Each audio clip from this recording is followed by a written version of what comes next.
Guys, Cortland, it is a Saturday. We're going to kind of recap the week from a new agent standpoint. I'm going to ask you some questions, kind of how you think the week went.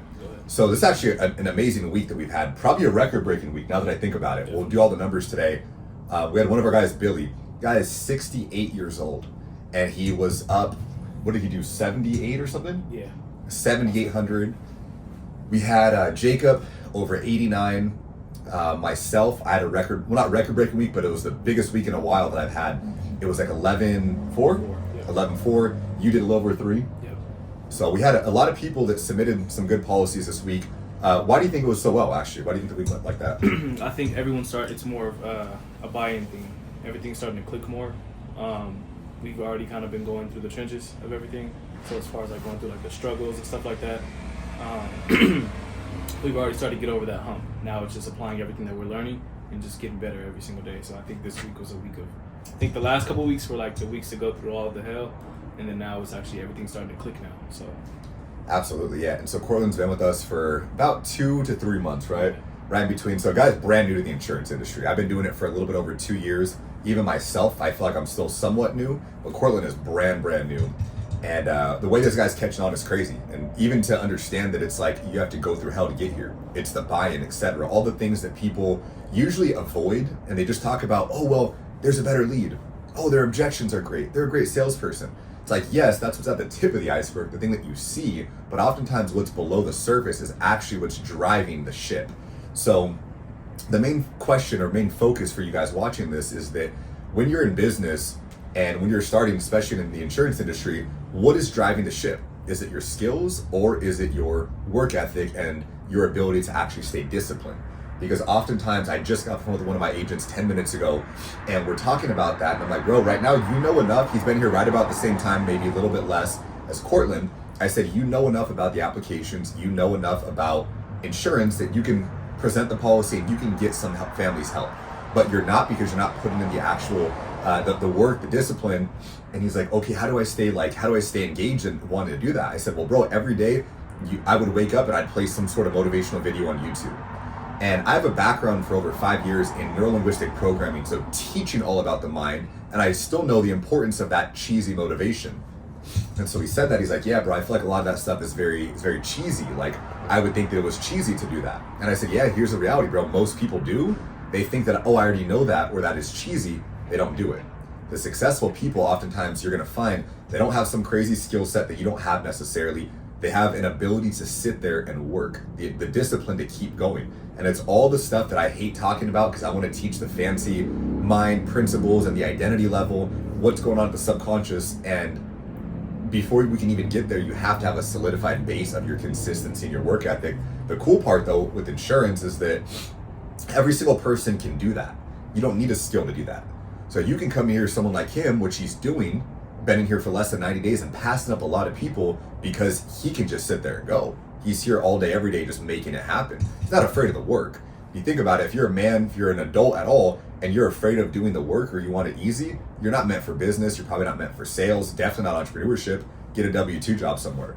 Now, if you are someone that's in a W-2 job and you're like, hey, you know what? I like that aspect of controlling my income, having an uncapped income. How do I dive deeper into it? What are some things you'd say to someone maybe thinking about joining, maybe not even the insurance industry, that's what we found, but right. Someone like that wants to take a step out, make more money, be able to control their income, control their time, and work from anywhere. Like, what would you say to that person considering it? As far as just wanting to better their life and stuff like that? Yeah. Yeah, so I think the biggest thing is you have to be outside, right? A lot of people just sitting on their phone, scrolling all day, right? We're human. We're going to do that.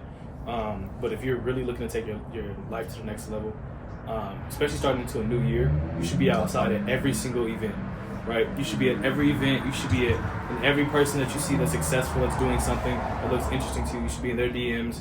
You should be trying to get in contact with these people. You should be trying to find out if there's any networking events, anything like that going on.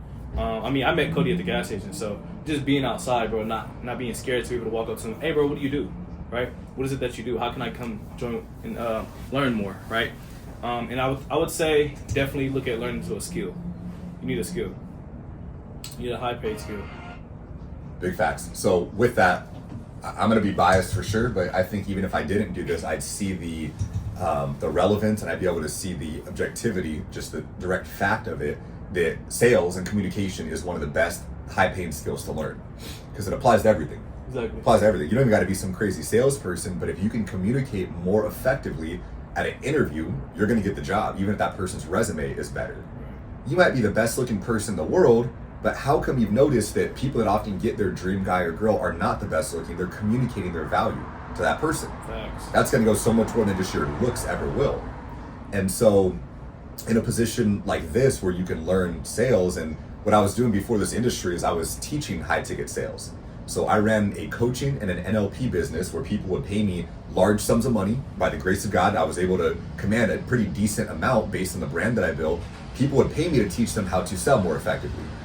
And so when I would do this, anywhere between $500 to $9,600 is what I'd be charging. And people would pay me for a weekly coaching session, spend an hour, listen to what they're saying, teach them how to get better. And why would they pay that large amount? Because they're going to make so much more on the back end. So that goes to show you the power of sales, the power of communication. If you know you're going to make that money up on the back end from your ability to speak more or to sell better, it makes sense to learn something like that. And so now what I do is I have a coaching group for people that are wanting to be entrepreneurs in sales, insurance agents, and the everyday person that just wants to get better and level up their life. So absolutely go to different events, put yourself in that environment. Now, I mean, the reality, bro, with social media, you don't even have to leave the house low key. Yeah, you don't. You can be anywhere. You might be thinking, well, man, I live in this random city. There's no networking events here. Everywhere. Never think about the resources that you need. Just think about the one resource you have up here, which is your mind to think through a situation. So hop on social media, find out who is in the industry you want to be in. If you don't even know what industry you want to be in, look at a bunch of different stuff. Look at it and inspect it, investigate, and see if it's for you. Because most industries that are out there, they are probably not for you. Probably not for me, not for Cortland. But there's that one industry that most definitely is. You just got to find it. So look into it. Don't be that person that thinks everything that they're doing is a scam. Thinks everything that's out there is just not going to be fruitful, or this person that did this must have cheated someone over. It's not like that. Some people just find something they're passionate about and they really, really work hard at it. So the person that's at a very low level of thinking is going to think everything is a scam because they don't see the potential that they can do something. So they must discount other people's work and their ability to actually make it happen. But the person, a lot of times, that has made money in the past or has a very forward thinking mindset, they're going to see the opportunity in everything because this can be done. Of course it can. That person just had principles, they had skills that made them get to this certain point. So be the person, man or woman, that sees the opportunity in things, not the problem or how something couldn't work. Right. Yeah, I think one thing that I want to hit on too, as far as trying to find that thing, right? Dude, I've tried probably, I don't even know how many industries, right? I tried solar, I've tried wholesaling real estate, I've tried real estate real estate development, different things, and so I even had a detailing company as well. So I think just trying different things is one of them's gonna stick, right? One of them you're gonna find your purpose in. One of them, me, the biggest thing why insurance actually stuck with me was because I lost someone in my family, and this was years ago, and we were stuck at a position to where we didn't have anything. Like my mother, person passed away, which was one of my mothers, and she just got one of her tombstones recently. She died in 2017. It's now 2025. She just got it a couple months ago. So it's more so of just about, I found my why into it, of understanding people's problems, understanding of actually experiencing it, and just having a love for helping people. So being able to get compensated for that is a blessing. So it's definitely a blessing. Yeah, and I think that goes into a lot of times something may have happened in someone's past, the way they grew up, and that inspires them to maybe want to be a teacher because they had one teacher that changed the course of their life. Maybe they had a really bad teacher and they wanted to become a teacher to make sure the kids have that education, or they're very passionate about the school district. And a lot of times what's interesting about sales and insurance is that people confuse this industry for being just one of people that just want to go there and close. I'm money hungry, I just want to sell, I want to close leads all day. Yeah, for sure, you're going to get people that are driven by sales. But you're also going to get people, just like he mentioned, that have an experience on why this industry is so important. So if you're thinking about getting in the industry, or if you're already in it, just want to encourage you, never confuse how just real and how impactful that the sale you're making actually is for that client's life. It is not just about the money, the commission you're making. That's great, and you're going to make that without a doubt.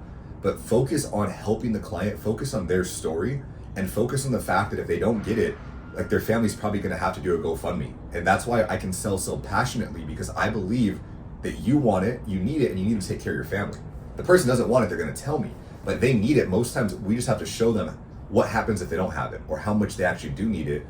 And that's called the cost of inaction. I teach it all the time, is that when you talk about what's going to happen if something doesn't happen, the person now understands a little bit more clearly what's going to go on. There's an old saying, and it's someone's walking down a street and he hears his hound dog just crying, woo, woo, woo, just crying, and there's an old man sitting on the porch in his rocker swinging back and forth, and he's like, sir, your dog's crying. And he's like, yeah, he's sitting on a nail. And the guy goes, well, why doesn't he get up? And the old farmer goes, well, I guess it doesn't hurt him bad enough yet. And it's really a testament, and it's an example of people in life. And if the pain is not super bad, they're not going to take action. Not going to take action. When things are just kind of decent, kind of okay, kind of bad, we're not that inspired to move. It's sort of like we're just going down this little avenue, but once we get above the spike or below the spike, that's when things start to hit us in a different way. So what raises those spikes? It's emotion. It's emotion. So now in sales, you need to be able to transfer the energy that you are having to create emotion. You need to be able to ask intentional questions that elicit a certain emotion out of someone. You want to talk about the fact that, hey, if you don't get coverage, yes, you may have to do, your family may have to do a GoFundMe, a car wash, whatever the case might be. You want to avoid that. People buy based on emotion, and they justify based on logic or reasoning, because you have people that are analytical and people that are driven by emotion. But all of us are both of them. The question's not which one are you. The question might be which one are you most dominantly, but we all have both of them in there. So if you want to sell to people that are highly emotional, talk mostly about emotion. You want to sell to people that are mostly analytical, talk mostly about logic and reasoning. If you want to be able to sell to everyone, or as many people as you can, you need to understand how and when to be both of them. Because a good salesperson knows what to do, a great salesperson knows when to do it and why to do it. I always teach about the why, because I want people to learn the psychology behind what I'm doing. So if I say a certain objection, I'm going to explain like 3 different levels, right? Yeah, exactly. About why I'm doing that, or what's happening when I say that. Because when you understand it that way, you just become incredible at what you do. And now you're not just a parrot reciting a bunch of words on a script. Yeah, definitely. So with that, if you guys are thinking about joining the industry, absolutely highly recommend that you do.